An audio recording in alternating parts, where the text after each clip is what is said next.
Thank you very much, Mr Speaker. If there was ever an example of a piece of government legislation which is a triumph of ideology over common sense, then the State Sector Amendment Bill is that piece of legislation. Because here we are on a Saturday morning under urgency, because apparently the most important thing that this government has to do before Christmas is to merge the National Archives and the National Library.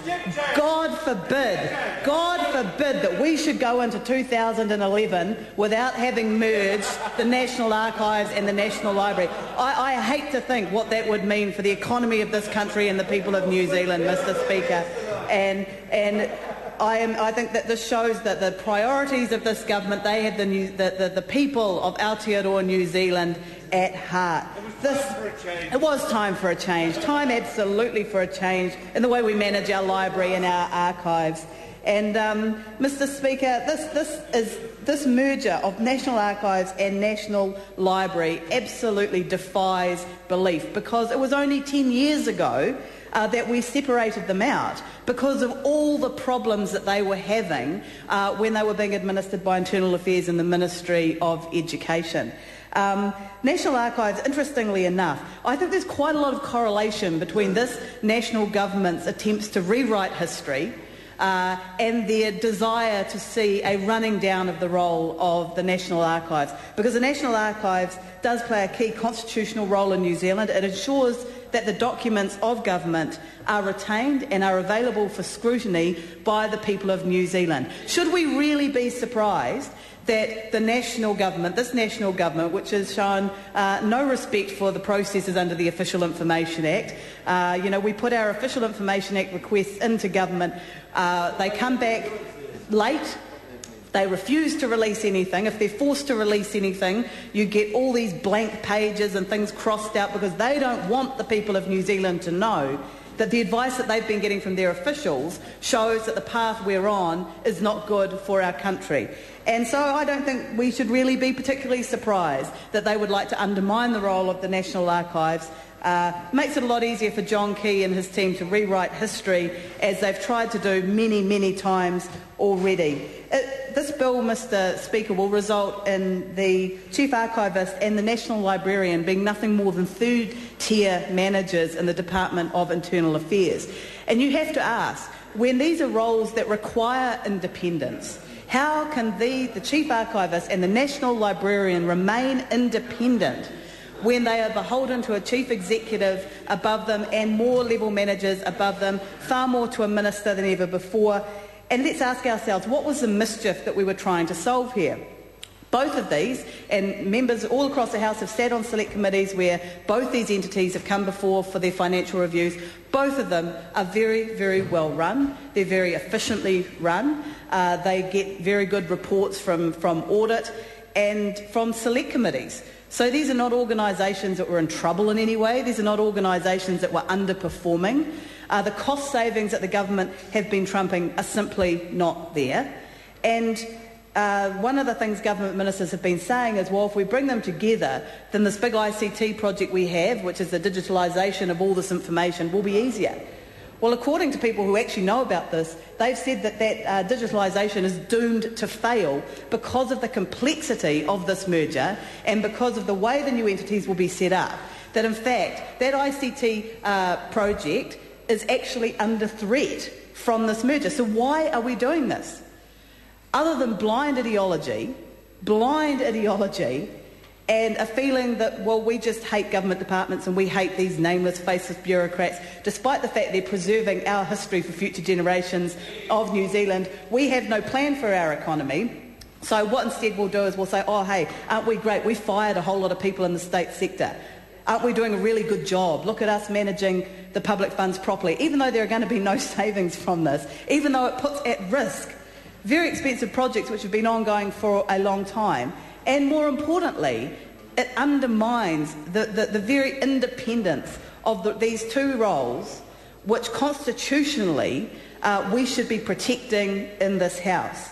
And I want to follow on from my colleague David Shearer and his comments about the other part of this legislation, which is the combining of Morstan Force. Because, I mean, I mean, we don't oppose that. I don't think it's going to make any great change, to be perfectly honest. In fact, Dr Matt came to Select Committee for appropriations in his first appropriations. He was awake and he was enthusiastic about his new role, and he quite eloquently laid out why Mawston Forced was separate.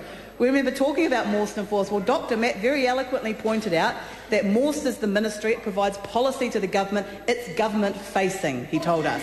And then he said Forced is different because Forced is the funding arm of the area of science and R&D, and so Forced is facing out, basically, if you like, towards the science community. So this, he explained, was why these two entities need to be separate. Mawst serves government, Forced serves the science community, and those two roles are very, very different. And he remembers saying it because he's smiling now.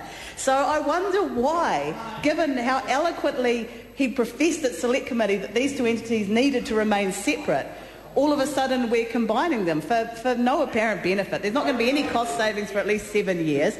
And I also note that in an announcement this week, the Minister of Housing has announced exactly the opposite approach for Housing New Zealand, which is that we're going to take the policy away from the operational arm of Housing New Zealand because we need to keep those two separate. So I'm not sure why one thing works for Housing New Zealand and the Department of Building and Housing, and it's something completely different for Mawston Forced, but kei te pai, that's all right. We don't think it's going to do a whole lot of damage, and it's really just kind of shuffling the deck chairs and doesn't answer the more important questions in the area of science and R&D, which is why did this government slash the funding that the previous Labor government had put in place? Why did they remove an R&D tax credit, which was broadly, in fact, unanimously supported by the sector as being a tool that we needed to lift private sector investment in R&D, and replace it with this bureaucratic grant system that if we'd put that in place, they would have been all over us about how bureaucratic it was and about how inefficient it was and why don't you just make a tax credit.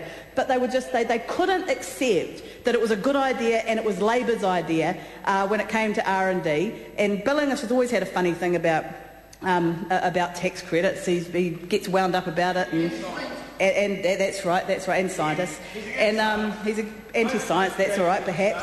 The fact is, the R&D tax credit was a good idea. It's been replaced by a very bureaucratic idea, which is far less efficient than Labor's was. And I also, this is the Minister for CRIs, and he keeps going on about how great this government's been for science.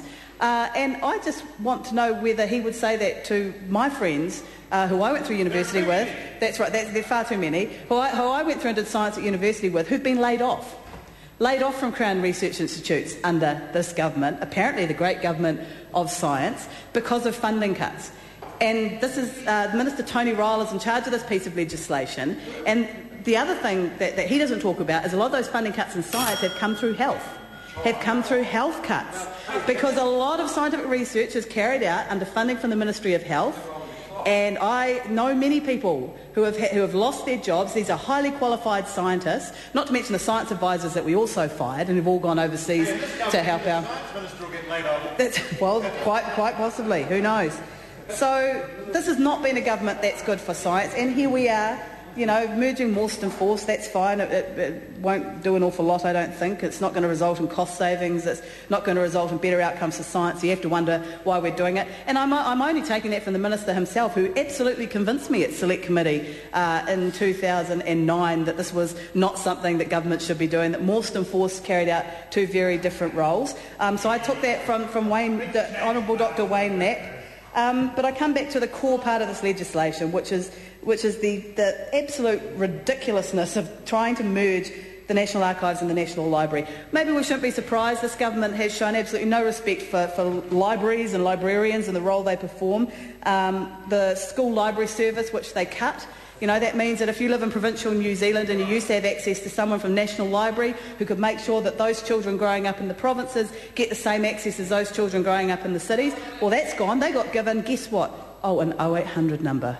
An 0800 number. Well, that's the same thing. And the schools in the provinces, they were up in arms about this because they used the service regularly. It meant that those children in rural areas got the same access to information as kids in the cities. kids in the cities. Oh, what a lot of rubbish says Anatoly. Go and visit some schools in your electorate, Anatoly, and they will tell you, but they're not allowed, because if Anatoly goes to visit a school, they get told you're not allowed to discuss education. You're not allowed to discuss